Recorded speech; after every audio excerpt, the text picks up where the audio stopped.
Amen. On l'accueille de la Belgique. Amen. Pasteur Pierre Beumier.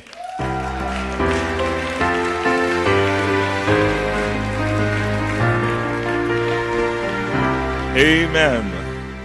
C'est une joie d'être à nouveau avec vous ce soir. J'aime toujours être dans cette église parce qu'il se passe toujours des miracles. Et il faut être là où Dieu agit avec puissance, n'est-ce pas? Est-ce que vous êtes d'accord? Alors c'est important, vous avez fait le bon choix d'être là ce soir. Parce que Jésus est présent. Dis à ton voisin, Jésus est là. Alléluia. Bienvenue Seigneur Jésus. Ce soir, j'aimerais vous apporter un message qui dit simplement « doute de tes doutes ». Est-ce qu'il y a déjà quelqu'un qui a douté de quelque chose ici? Montrez-moi votre main. Oh, on a tous douté de quelque chose. Hein. On a toujours un doute dans notre vie quelque part, que ce soit pas spécialement au niveau de ce que Dieu peut faire, mais dans certaines situations, c'est pas facile. Alors prenez avec moi l'évangile de Matthieu au chapitre 11, et on va lire à partir du verset 1er. Matthieu chapitre 11, à partir du verset 1er. Lorsque Jésus eut achevé de donner ses instructions à ses 12 disciples, il partit de là pour enseigner et prêcher dans les villes du pays. Voyez-vous, Jésus, au chapitre 10 de Matthieu, va envoyer les disciples. Il va leur donner l'autorité, le pouvoir de chasser les démons. Et il va dire, allez guérissez, annoncez que le royaume de Dieu est proche, ressuscitez les morts, guérissez les malades, purifiez les lépreux. Vous avez reçu gratuitement, donné gratuitement. Amen. Est-ce qu'il y a des disciples de Jésus ici ce soir? Alors c'est votre mission à vous aussi. Jésus n'arrête jamais. Il n'est pas en train de se dire, je vais prendre un peu de repos. C'était vraiment un travailleur. On dit chez nous un bosseur. Je ne sais pas si vous dites ça ici, mais il aimait bosser, il aimait travailler. Et il y avait notre ami Jean le Baptiste. Vous vous souvenez de Jean-Baptiste? Il était, ayant entendu parler dans sa prison des œuvres du Christ, lui fit dire par ses disciples, es-tu celui qui doit venir ou devons-nous en attendre un autre? Voyez-vous, Jean a été mis en prison parce qu'il s'est passé quelque chose dans sa vie. Il est allé parler au roi Hérode et il lui a dit ces 4 vérités. Il lui a dit, ce que tu fais en tant que roi d'Israël, c'est pas correct, t'es contre la loi. Et le roi, il s'est dit, puisque tu n'es pas d'accord avec moi, dans la prison. Et ça arrive parfois, n'est-ce pas? Mais j'aimerais vous dire que lorsque Jean s'est trouvé en prison, il a commencé à avoir du trouble avec sa vie. Et il y a certaines prisons dans nos vies, à nous, qui nous posent du trouble. La maladie est une prison. Vous saviez cela? La Bible appelle la maladie une malédiction. Elle appelle un lien. Elle appelle une prison. Elle appelle la maladie quelque chose qui domine sur nos vies, qui nous empêche de faire quelque chose. Vous avez remarqué que quand on est malade, et Pasteur Jean parlait de cette fameuse fièvre, type de fièvre qu'il avait là-bas, parce que c'était ça en fait, eh bien, il ne pouvait plus rien faire. Il pouvait juste que rester couché. On était à la réunion, il me dit, écoute Pierre, je vais rentrer parce que je ne suis pas bien. Je ne me sens pas bien. Puis on l'a ramené jusqu'à l'hôtel parce qu'il n'était pas bien. On l'a conduit à l'hôpital parce qu'il n'était pas bien. Il était dans une prison, la prison de la maladie. La maladie est une prison. C'est pourquoi on doit guérir les malades. Et la maladie, c'est une œuvre du diable. Ah oui. Trop souvent, il y a des chrétiens qui pensent que la maladie, c'est une bénédiction. Au plus proche de lui.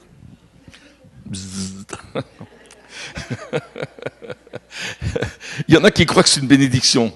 Il dit, oh, Dieu m'a envoyé quelque chose, il veut me parler. Mais on ne ferait pas ça pour nos enfants, n'est-ce pas? Mais Jean-Baptiste est en train de douter. Pourtant, Jean a vécu beaucoup de choses. D'abord, c'est un enfant miracle. Est-ce qu'il y a des enfants miracles ici? Vous ne deviez pas naître et vous êtes nés. Oui, on est tous des enfants miracles.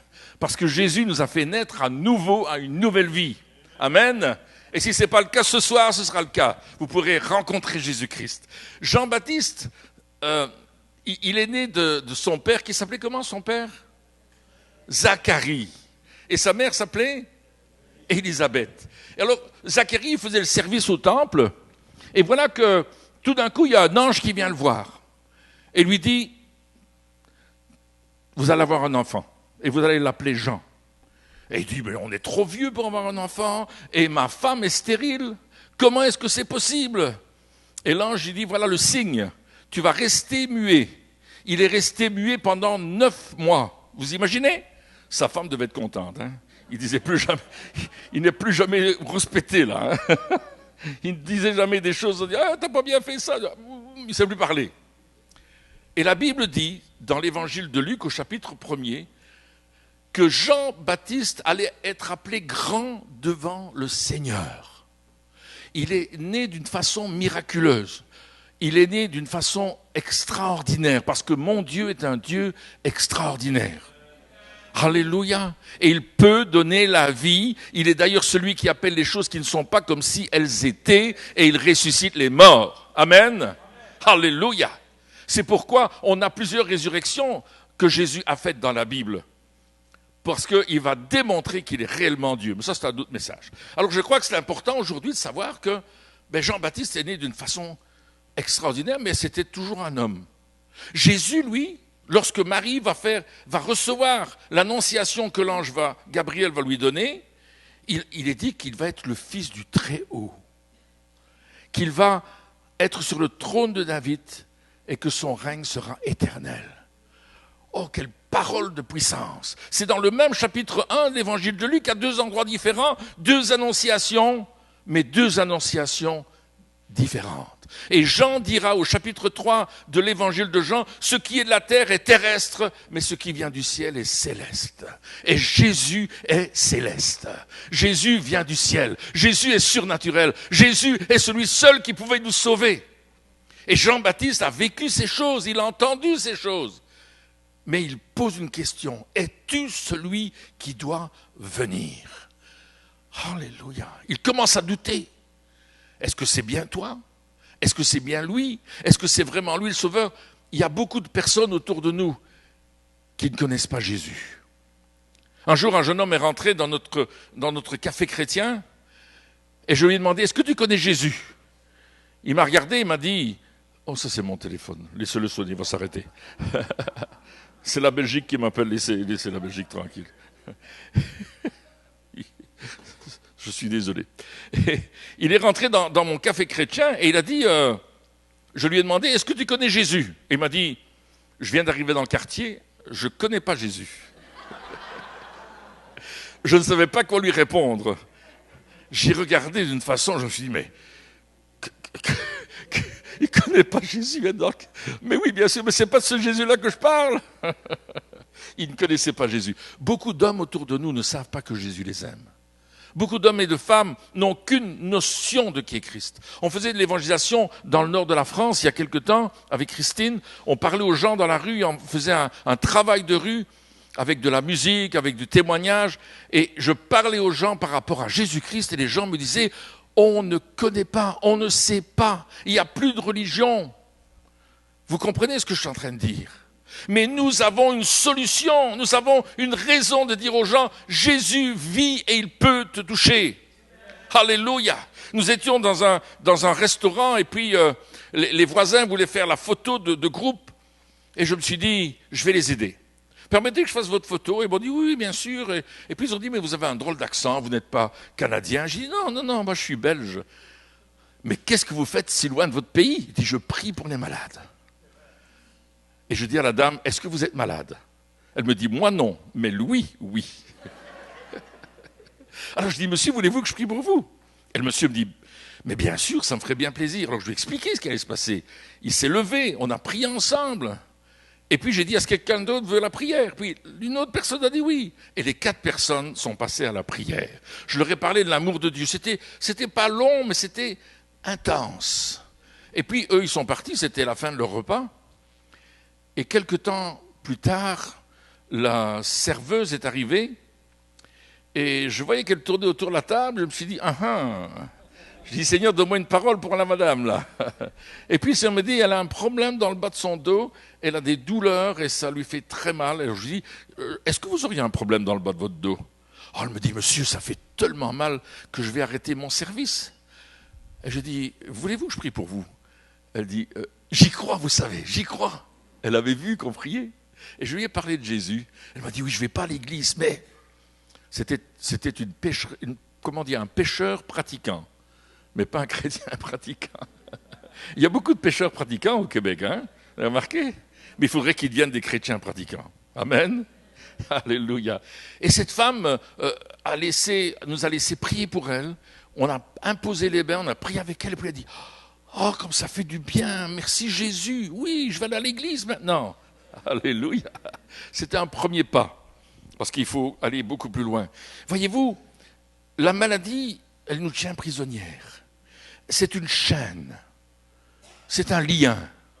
Et Jésus veut casser ces liens de maladie et d'infirmité. Le Seigneur me parlait tout à l'heure, il me disait qu'il y avait quelqu'un qui avait un problème de polyarthrite ankylosante. Qui est cette personne? Peut-être elle nous regarde sur le direct là, mais le Seigneur me montrait qu'il y avait quelqu'un qui avait une... Vous savez, c'est comme du rhumatisme qui vous empêche de prendre des choses, de faire des choses. Enfin, je ne suis pas médecin, donc je ne peux pas trop expliquer la maladie, mais c'est ce que j'avais reçu, une polyarthrite ankylosante. Il y a quelqu'un qui vit quelque chose comme ça ici?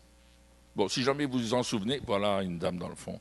Très bien. Est-ce qu'il y a quelqu'un d'autre que la dame qui vit quelque chose comme ça, avec des douleurs? La dame dans le fond, quel est votre prénom?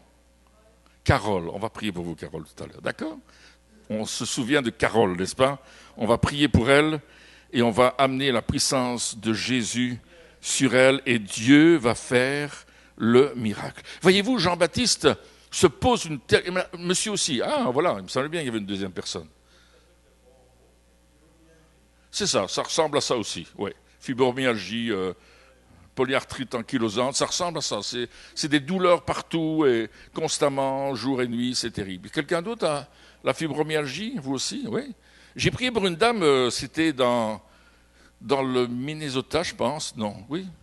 Dans les montagnes, là. C'était Minnesota, ça? Montana. Dans le Montana, on a prié pour une dame, ça faisait 30 ans qu'elle avait la polyarthrite. Elle est tombée sur la puissance du Saint-Esprit. Elle est restée 20-30 minutes par terre. Quand elle s'est mise debout, la polyarthrite avait disparu. Plus jamais elle a eu mal de sa vie. Amen. Dieu a fait le miracle. N'est-ce pas? C'est extraordinaire. Alors, voyez-vous, Jean-Baptiste pose la question, est-ce que tu es celui qui doit venir? Mais bien sûr, Jésus, qu'est-ce qu'il va faire? Il va accomplir quelque chose. La Bible nous dit qu'au même instant, ça c'est l'évangile de Luc qui le dit au chapitre 7 et au verset 18 ou 19, il est dit au même instant, Jésus va guérir les malades. Et plusieurs malades vont être guéris. Les aveugles voient, les sourds entendent, les aveugles voient, les sourds entendent, les boiteux marchent, etc. Et en fait, Jésus est en train de citer une parole d'Ésaïe, chapitre 35, à partir du verset 4 jusqu'au verset 6. Et il dit que le Sauveur va venir. Et qu'à partir du moment où il sera venu, les aveugles vont voir, les sourds vont entendre, les boiteux vont marcher, les morts vont ressusciter. La puissance de Dieu va se répandre. Et il dit, allez raconter à Jean-Baptiste ce que vous avez vu. Voyez-vous, votre témoignage est important. Est-ce que vous savez ça? Votre témoignage de ce que Dieu fait dans votre vie est très important. Parce que le témoignage va susciter l'intérêt chez les gens. Et votre témoignage appuyé par le Saint-Esprit va vous conduire à voir des personnes se convertir. La Bible a dit, et c'est Acte 1:8, vous recevrez une puissance, le Saint-Esprit survenant sur vous, et vous serez mes témoins. Il n'a pas dit vous serez mes prêcheurs, il n'a pas dit vous serez mes apôtres, il n'a pas dit vous serez mes pasteurs, il a dit vous serez mes témoins. Avant toute chose, il faut que tu sois un témoin. Amen. Et un témoin, c'est quelqu'un qui raconte ce qu'il a vécu avec Jésus, ce qu'il a vécu réellement. Si tu n'as rien vécu, qu'est-ce que tu veux raconter? Mais si tu as rencontré Jésus, si ta vie a été transformée, alors tu vas dire aux gens, voilà ce qui s'est passé chez moi.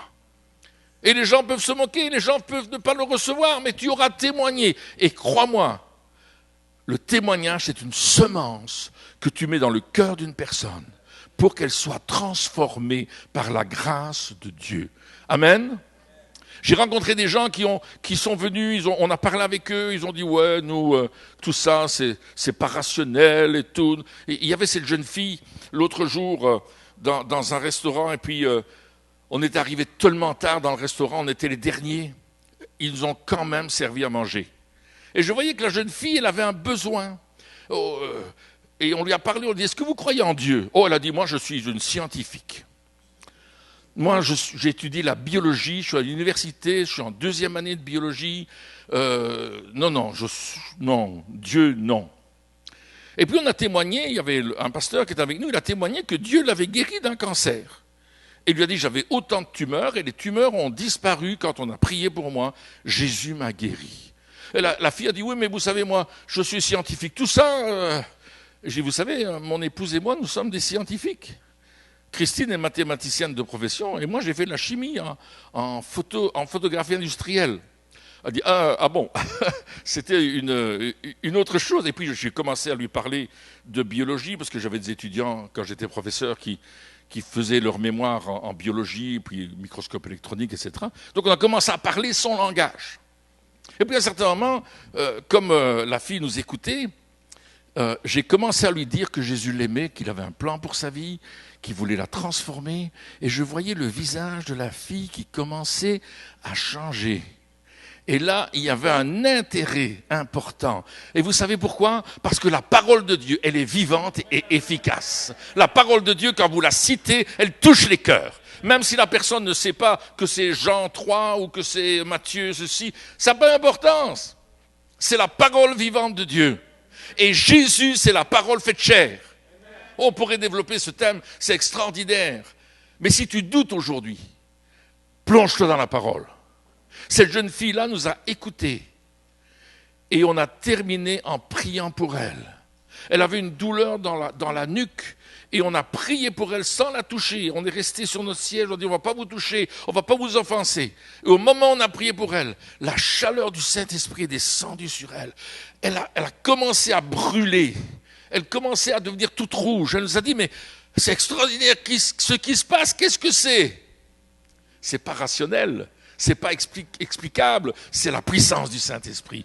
Et la personne a dit, waouh! Et quand nous sommes partis, cette jeune fille avait ouvert son cœur à Jésus. Amen. La puissance de la parole de Dieu. On était dans une réunion et à un certain moment, Dieu me donne une parole de connaissance et il me dit, il y a un monsieur ici, son genou droit est abîmé et Dieu le guérit maintenant. Et ce monsieur a rendu témoignage qu'au moment où la parole a été donnée, elle a frappé son genou, comme je vous dis, elle a frappé son genou, bam, il était assis dans le fond de la salle, bam, et au moment où ça a touché son genou, il a dit, la douleur a disparu, je ne suis plus du tout malade, mon genou est guéri.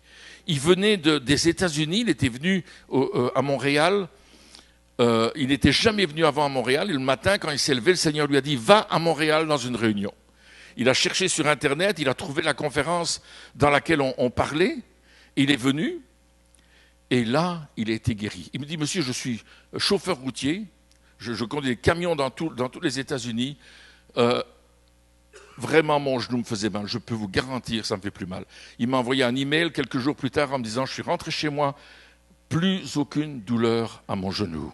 Amen. La parole de Dieu va toucher les vies, elle va être efficace. Voyez-vous, Jean-Baptiste qui doutait, connaissait la parole. C'était un prophète. Et quand Jésus a cité dans l'ordre ce qui se passait, Jean-Baptiste s'est souvenu de ce que le prophète Ésaïe avait dit. Et il s'est mis en communion avec cette parole.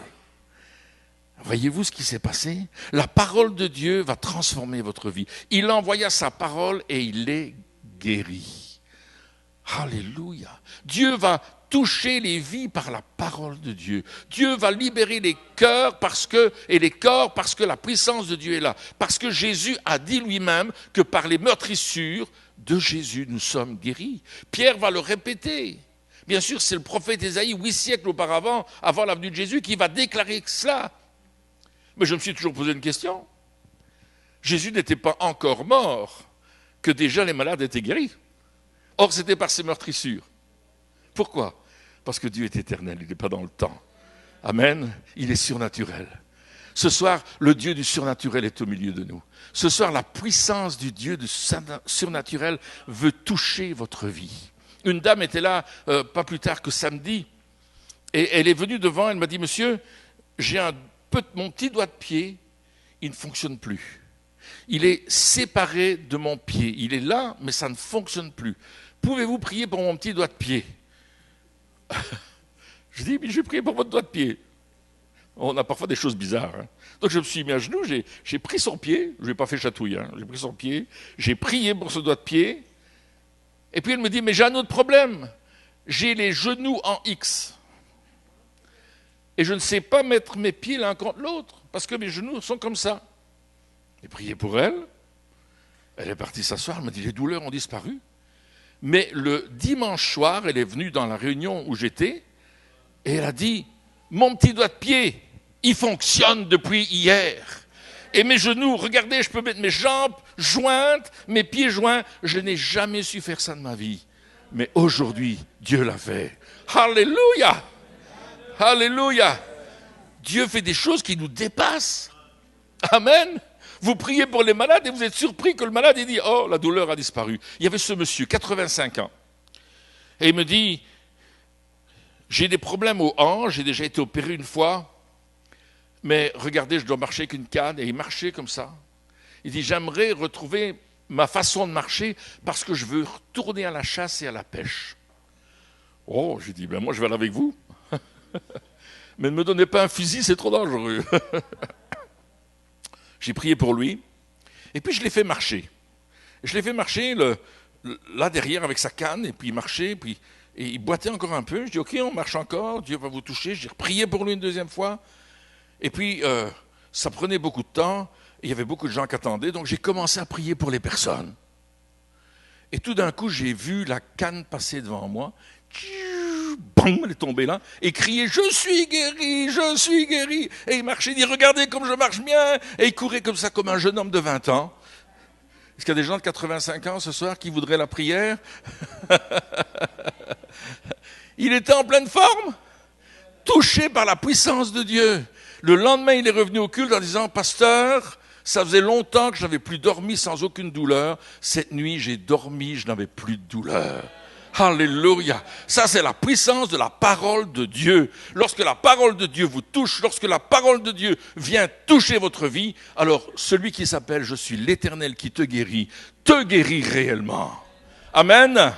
Il te délivre de toutes tes infirmités. Il va toucher ta vie en profondeur. Il va changer ton état. Ce monsieur avait un cancer derrière l'œil. Une tumeur, il me dit. Une tumeur, un cancer, c'est la même chose. Il était là, il est arrivé chez nous, il a dit, j'ai une tumeur derrière mon œil, je vais être opéré demain, on va me tirer l'œil, ça dure 9 heures l'opération. Et ça fait mal. Et puis ça fait mal encore longtemps après. Et il ne connaissait pas Jésus. Et ce jour-là, il a reçu Jésus dans sa vie. Et puis il est allé à l'hôpital le lendemain. Et puis les médecins ont examiné son œil et n'ont plus trouvé la tumeur. Elle était disparue. Alléluia! Dieu l'avait enlevée. Comment est-ce qu'il a fait? Je ne sais pas, mais elle n'était plus là.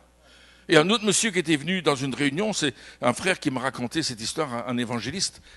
Et le monsieur il restait un quart de poumon. Il est venu après que toutes les réunions aient eu lieu.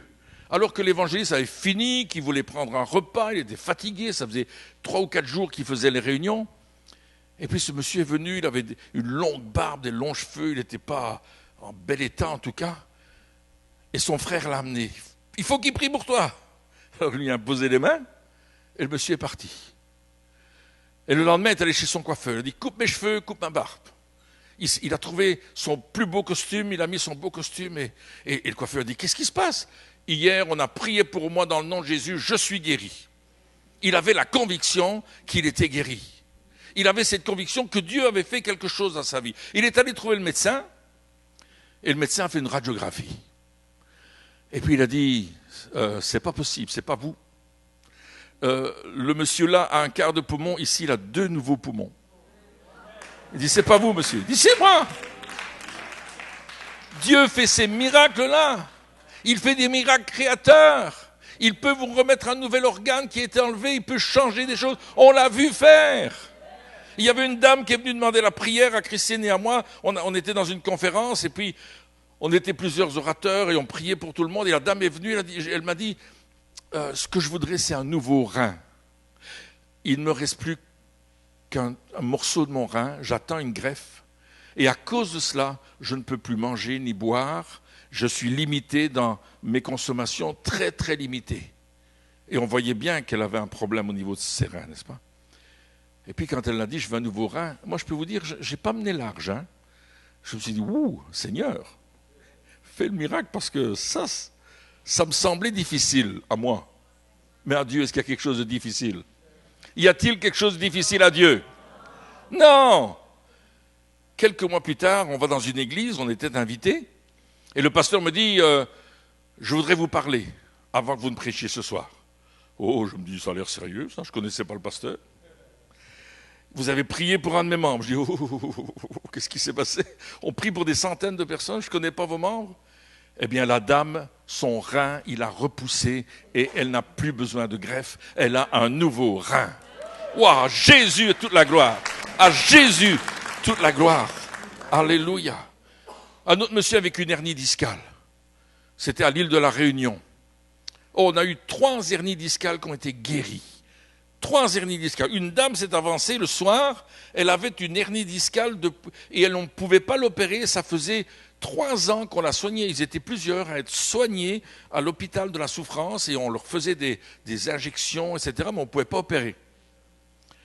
Et je prie pour cette dame et je brise tout héritage ancestral et je chasse toute puissance de maladie et d'infirmité. Au moment où je fais ça, derrière elle, il y a une autre dame qui a le même problème, on ne le savait pas. Et elle tombe par terre, l'autre dame. Et ça fait BAM! Ah, je me dis, mince, elle doit être blessée. Et puis la dame s'est relevée. Elle n'était pas blessée. Et elle est partie. On n'a pas eu le temps de lui parler. Le lendemain, elle est revenue. Et ces 2 dames ont témoigné. Les douleurs sont disparues. La femme, qui est tombée par terre, elle est rentrée chez elle. Ça faisait 3 ans qu'elle ne savait plus nettoyer sa maison elle-même. Elle dit, ce soir-là, j'ai nettoyé toute ma maison. Et puis j'étais fatigué, j'étais me coucher, mais le lendemain, je me suis levé très tôt, j'ai continué à la nettoyer. J'ai fait ce que je n'avais pas fait depuis des années. Monsieur, je suis guéri de mon hernie discale. Alléluia! Ça, si ce n'est pas Dieu, c'est qui? N'est-ce pas? Et je pourrais vous en raconter des guérisons et des guérisons. Mais aujourd'hui, le Dieu de l'impossible est au milieu de nous. Par ses meurtrissures, vous êtes guéris. Jésus-Christ est le même hier, aujourd'hui, éternellement. Il n'a pas changé. Alors ce soir, si tu as douté jusqu'à aujourd'hui de la puissance de notre Dieu et de sa façon de toucher ton corps et de te guérir, il va le faire. Est-ce que vous croyez cela? Jean-Baptiste doutait, es-tu celui qui doit venir? Mais au moment où ça s'est passé, Jésus a fait des miracles. Et quand les disciples sont retournés voir Jean-Baptiste, ils ont dit, voilà, les aveugles voient, les sourds entendent, les boiteux marchent. C'est vraiment le Messie, c'est vraiment le Sauveur du monde, c'est vraiment celui qui va sauver votre vie. Alléluia. Dieu est capable de le faire. Il peut le faire par un enfant, il peut le faire par un vieillard, il peut le faire par un jeune homme, il peut le faire même sans qu'on touche qui que ce soit. Ça, c'est mon Dieu. On était dans notre conférence aux États-Unis, dans les montagnes là-bas, dans le Montana, et puis à un certain moment, le Saint-Esprit me tombe dessus, j'arrive plus à prêcher, je commence à rire, je suis ivre. Ça vous est déjà arrivé, ça? Je suis ivre, j'ai pas bu d'alcool, hein. C'est l'alcool du Saint-Esprit, je sais pas comment on appelle ça, mais je suis ivre, j'arrive plus à dire un mot. Et c'est tellement fort qu'il y a des gens qui tombent en bas de leur chaise, qui sont en train de rire. On est nombreux dans cette assemblée. Et puis il y a tout un groupe de jeunes, ils sont à peu près une 60aine là-bas, et ils commencent à rire, ils tombent par terre. Et puis moi je me dis, ils doivent rire de mon accent belge, hein, parce que quand je parle anglais, c'est vraiment rigolo. Alors, je dis, ils doivent rire pour ça. Mais non. Le Saint-Esprit les avait touchés. Et puis il y avait une dame qui n'était pas contente, il faut que vous sortiez, vous faites trop de bruit. Et c'était incontrôlable. Et ils sont sortis, et dehors, ils riaient. Alors la dame s'est fâchée, elle a dit, Et elle est restée paralysée comme ça, et boum, elle est tombée par terre. Tous les jeunes lui ont posé les mains. Et puis elle pleurait, elle était tellement heureuse de la puissance du Saint-Esprit sur sa vie. Elle s'est dit, ça fait du bien, ça fait du bien. Il y a des blessures intérieures aussi, desquelles on doit être guéri, n'est-ce pas? Il y a les blessures de notre esprit. Les blessures de notre esprit, c'est des blessures qu'on s'est faites nous-mêmes, par des choses qu'on a faites et qui n'étaient pas correctes. On a tous fait des bêtises. Enfin, Peut-être pas vous ici au Québec. Moi, je peux vous dire, en Belgique, j'en ai fait pas mal. Et après, je me suis rendu compte, plus tard, quand j'ai rencontré le Seigneur, que j'avais fait des trucs... ça ne plaisait pas à Dieu, hein, mais je ne le savais pas. J'ai dû demander pardon à Dieu. Nos blessures de notre esprit doivent être mises devant le Seigneur. Ça, c'est nous. Alors, on va devant le Seigneur, on a besoin du pasteur. Moi, j'avais besoin de mon pasteur. Alors, j'allais trouver mon pasteur, il n'habitait pas tout près, alors je ne pouvais pas y aller en vélo, je n'avais pas de voiture, donc je prenais le tramway. Je ne sais pas si vous connaissez les tramways. Je prenais le tramway et puis ça roulait pendant 1 heure pour aller jusque chez lui. On était secoués dans tous les sens. C'était terrible. Et puis j'allais voir mon pasteur, je dis, pasteur, j'ai des blessures, je me suis fait mal, j'ai fait des choses qui n'étaient pas justes, je voudrais vous prier pour moi. Et puis on priait ensemble, je confessais mes péchés, il priait pour moi. C'était les blessures de mon esprit. Il y en a toutes sortes, de tout domaine. Vous savez les choses que vous avez faites, hein? Je ne vais pas vous dire, je ne vais pas vous les citer. Mais puis il y a les blessures de l'âme. Et ça, c'est des blessures qu'on m'a faites. Ah oui, il y a des gens qui m'ont blessé. Et comme j'étais un Calimero, vous connaissez Calimero? Ça vous dit quelque chose? Un râleur, vous dites ça, râler? Non. Oui? Un chialeur. C'est toujours la faute de quelqu'un d'autre. Ça vous arrive aussi au Québec, ça? C'est à cause de l'autre que vous avez mal? Non, ça n'arrive pas au Québec, ça. On est en Ontario. Ah oui, est-ce que ça arrive en Ontario? Pardon. Moi, je ne connais pas les limites. Hein. Est-ce qu'on est au Canada ici quand même? Et il y a les blessures de notre âme. C'est-à-dire les choses qu'on s'est faites nous-mêmes, qu'on nous a fait, pardon, les blessures qu'on nous a fait, et on trinque-balle ça, les manques de pardon, les choses qu'on n'a jamais réglées avec d'autres personnes. Pas vous, hein, pas vous. Mais moi, oui. Et j'ai dû demander au Seigneur, Seigneur, il faut que tu m'aides à régler mes problèmes. Et j'ai dû bien des fois demander pardon. Et souvent, quand je prie pour les malades, quand beaucoup de gens s'avancent, comme ce soir, vous allez vous avancer, je vais vous faire une prière de demande de pardon. Parce que le manque de pardon peut bloquer notre guérison. Je garde la rancune contre quelqu'un, j'en veux à une personne, et je me sens malade. Moi, j'étais un révolté. J'ai donné ma vie au Seigneur en 1968. Et pour ceux qui connaissent un peu l'histoire, en 68, c'était les barricades à Paris. Moi, j'habite pas Paris, mais je suis à 200 km de là. Donc, on est très influencés. C'était un moment où toute la jeunesse s'opposait. Il était interdit d'interdire. Donc, on faisait n'importe quoi. Tout était bon. Il y avait de la débauche dans tout. On prenait de la drogue. Moi, je n'ai pas pris de drogue, mais la drogue circulait beaucoup, etc. La violence, l'alcool. Et j'étais un révolté. Et dans ces années-là, en 1968 précisément, j'ai rencontré le Seigneur. J'étais d'une famille chrétienne, mais ça ne m'empêchait pas d'être un révolté. Et le Seigneur m'a touché dans le fond de mon cœur. Il m'a guéri, il m'a libéré. Mon pasteur a eu du travail, hein. C'est pour ça qu'il a des cheveux blancs maintenant, mais... mais, oh aïe, aïe, je faisais toujours des trucs contraires. J'étais jamais content. Mais Dieu m'a guéri. Et Dieu veut nous guérir. Et comme j'avais eu beaucoup d'opposition avec des gens, j'ai dû mettre ma vie en ordre. Et demander des pardons. Et donner des pardons. J'ai dû faire la facture. Et venir devant Dieu, dire, Seigneur, regarde, cette personne, elle m'a fait du mal, mais je veux la pardonner, parce que moi je lui en ai fait aussi. Et j'ai remis ça à Dieu. Et il y a eu des guérisons dans ma vie. Quand je suis arrivé à l'école biblique, avec Christine, quand on a fait notre école biblique, c'était une école apostolique, on appelait ça. Mais tout d'un coup, il y a cette révolte qui est revenue en moi. J'avais 35 ans alors.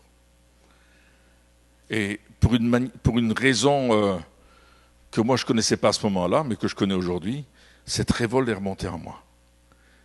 Et j'ai été paralysé, physiquement. Ce n'était pas les os, c'était physique. Et j'ai vécu comme une espèce de paralysie dans tout mon corps, du sommet de la tête à la plante des pieds. Et je ne comprenais pas ce qui m'arrivait. Et comme on faisait l'école biblique en famille avec nos enfants, je me suis dit, mais qu'est-ce qui m'arrive? Et c'est vrai que j'étais en révolte contre mon pasteur, j'étais en révolte contre ceci, contre cela. Et le médecin m'a examiné parce qu'il croyait que j'avais des ulcères d'estomac. Mais je n'ai pas d'ulcères d'estomac, j'ai un très bon estomac. La preuve.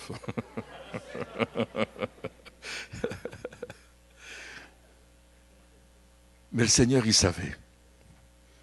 Et il a pris du temps pour me guérir, pour que je mette ma vie en ordre. Alors ce soir, j'aimerais vous dire une chose. On va prier pour les malades dans quelques instants. Je sais qu'il y a plusieurs personnes qui ont des douleurs dans le dos.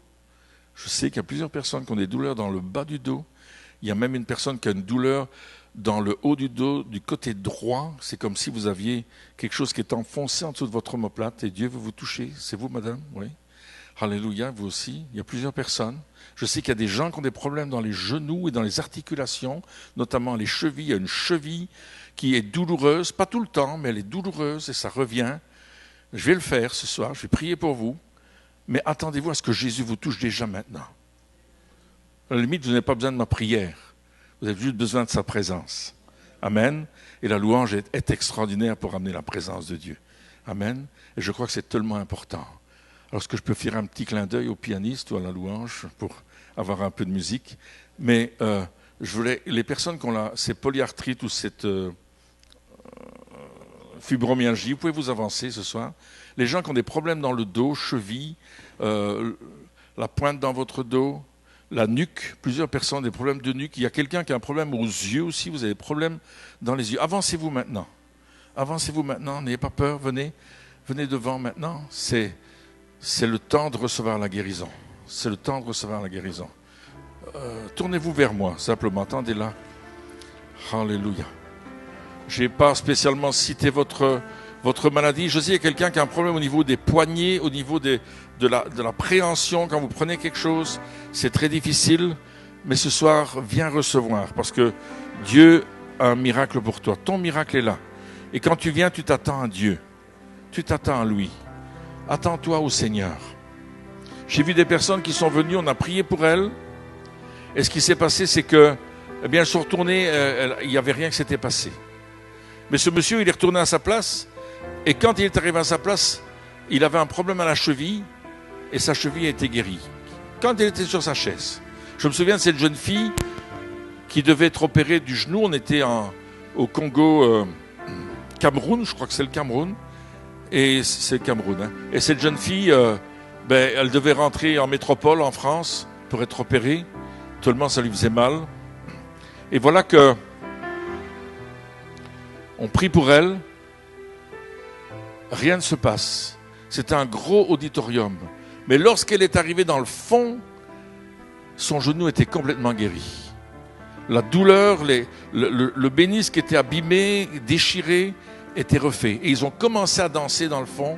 Il y avait 2 réunions, une devant, une dans le fond. Ça chantait, ça criait. La jeune fille ne devait pas rentrer en métropole. Elle était guérie. Il y a des guérisons qui vont être instantanées, d'autres qui vont prendre du temps. Mais doute de tes doutes. Ne sois pas comme Jean-Baptiste. Es-tu celui qui doit venir? Oui, il est celui qui est venu. Il est celui qui guérit. Je suis l'Éternel qui te guérit. J'aimerais que tu saisisses ce soir, que l'Éternel te guérit. Praise God, Jesus. Ouh. On va faire cette prière ce soir. Et je vais vous demander de la faire. Une prière pour donner le pardon. Ou demander pardon. Faites-le librement. Répétez avec moi, s'il vous plaît, à haute voix. Seigneur Jésus, je suis devant toi ce soir. Et je décide, par ta grâce, de pardonner à toute personne qui m'ont fait du mal. Aujourd'hui, Seigneur, je te demande pardon pour tout le mal que j'ai pu faire à des personnes. Et je te demande de me libérer du fardeau, du manque de pardon. Au nom de Jésus. Amen. Seigneur, je prie pour tous mes amis qui sont ici ce soir. Et je déclare que par le sang de Jésus, non seulement tu les as purifiés à travers leur confession ce soir, Mais je veux déclarer que dans le nom de Jésus, tout esprit d'infirmité, de maladie est lié dans le nom de Jésus. Nous chassons ces puissances maintenant dans le nom de Jésus.